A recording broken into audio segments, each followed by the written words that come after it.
TWR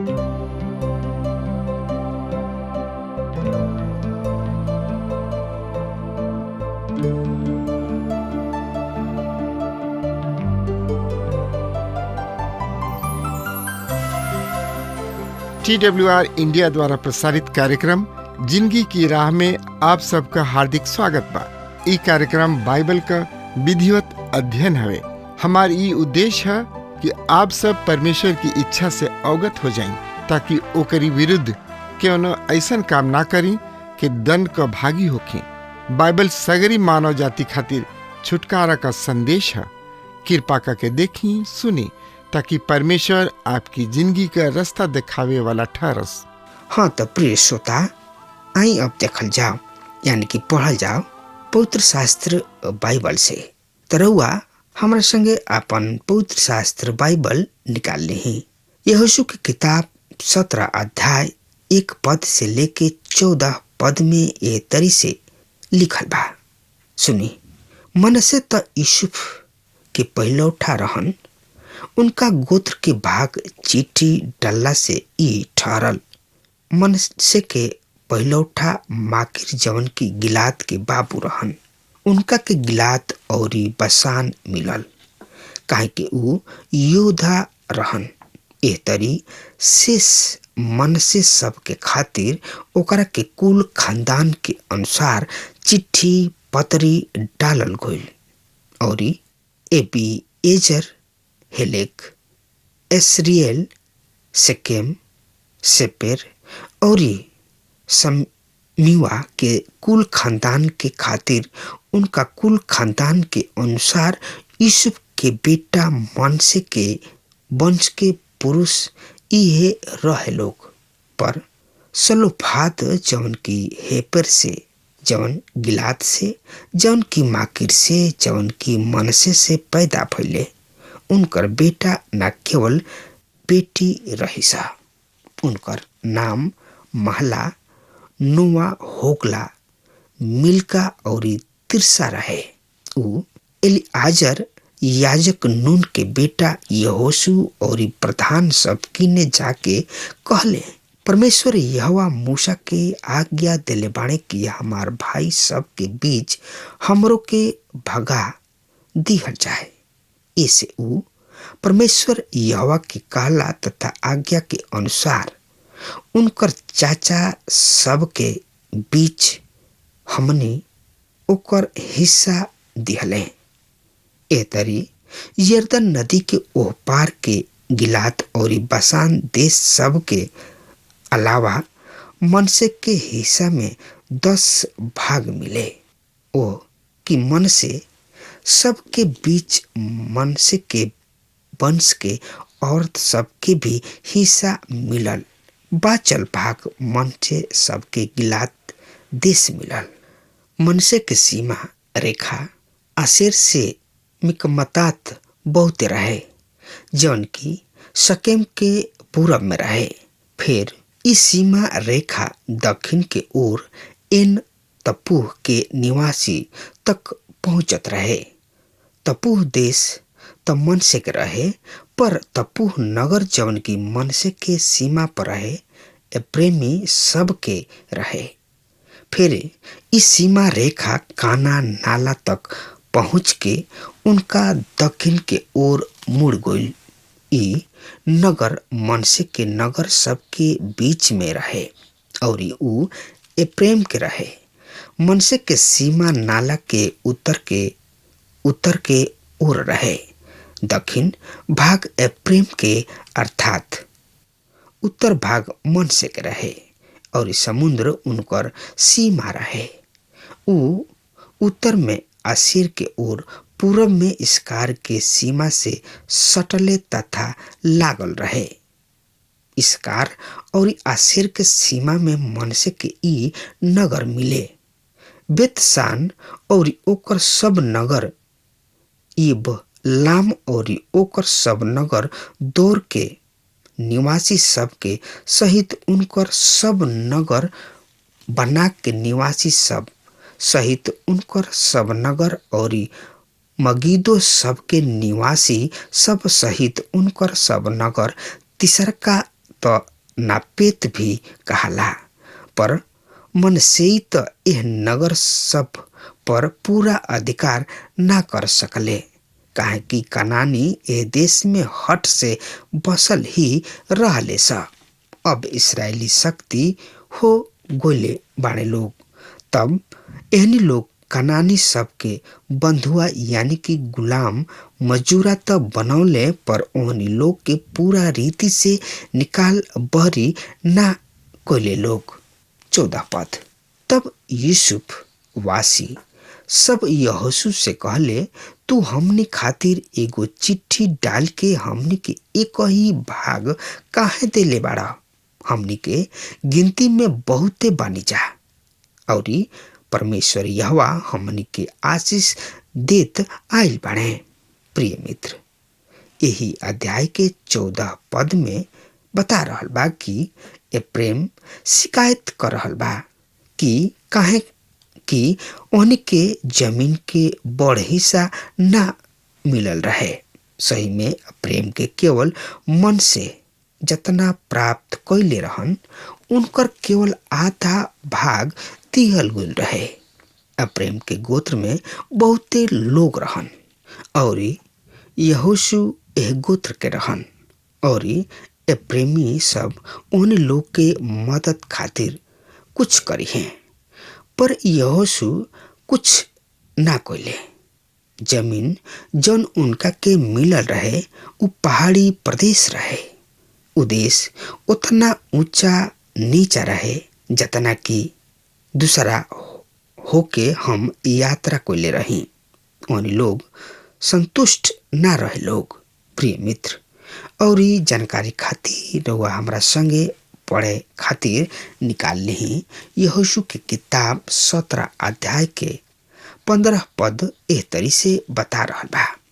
तब यहोशू ओहनी लोग से कहलन, यदि तोहनी लोग के जनसंख्या बहुत बा और ए प्रेम के पहाड़ी तोहनी लोग खातिर छोट बा, त तोहन लोग परिजीवी सबके और रपाई सबके देश में जंगल साफ क के अपना खातिर स्थान तैयार कल। प्रिय मित्र, यदि रुआ ए क्षेत्र में यात्रा करब तो रुआ वो पहाड़ सबके उतना ही नंगा पाई जतना कि उत्तर कैलिफोर्निया में बा। सब फेड़ के का भइल? दुश्मन जौन की ए देश में सदियों से अइले, उ ए पहाड़ सबके पूरा तरी से नंगा क दिहले। इसराइल के गोत्र यानी कि दूसरा शब्द में अगर कहल जाओ, इसराइल के ओ क्षेत्र में फेड़ लगाव के बहुते बड़ शिविर रहे।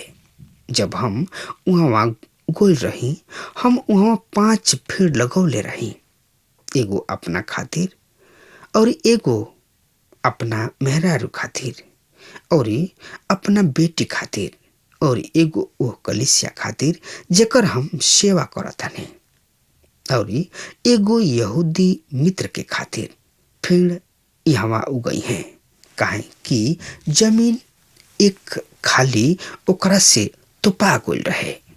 मसीह के दिन में जैतून के पहाड़ भी फेड़ सबसे ढका गोल रहे। यदि वहाँ फेड़ के छोट झोंप होखित जैसे आज वहाँ बा, उनका दुश्मन सबके मसीह उनकर चेला सबके बगीचा में खोजे के खातिर कोनो परेशानी ना होखित। यहूदा के जरूरत पड़ल रहे उन्हीं के फेड़ के जंगल से होके ले जाए के और देखावे के जहाँ हमार प्रभु यीशु रहन। यहोशू के उनकर आपन जाति के खातिर कुलीन रहन।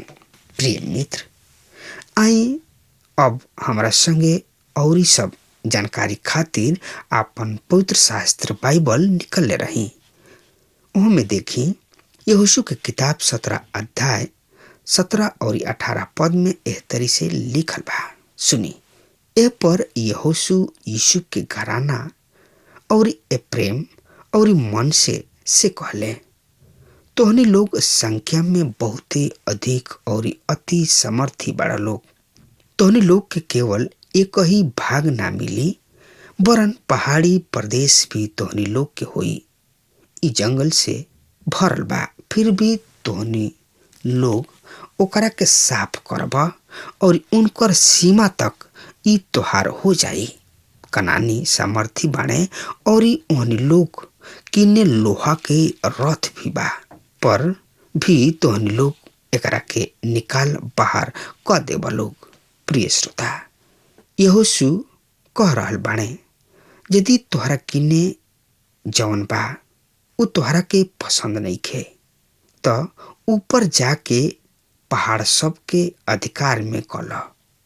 पर याद रख, वहाँ राक्षस बाड़े स ओ जमीन में, तोहरा ओहनी से लड़े के भी बा और तोहनी लोग के एकर कीमत देवे के बा।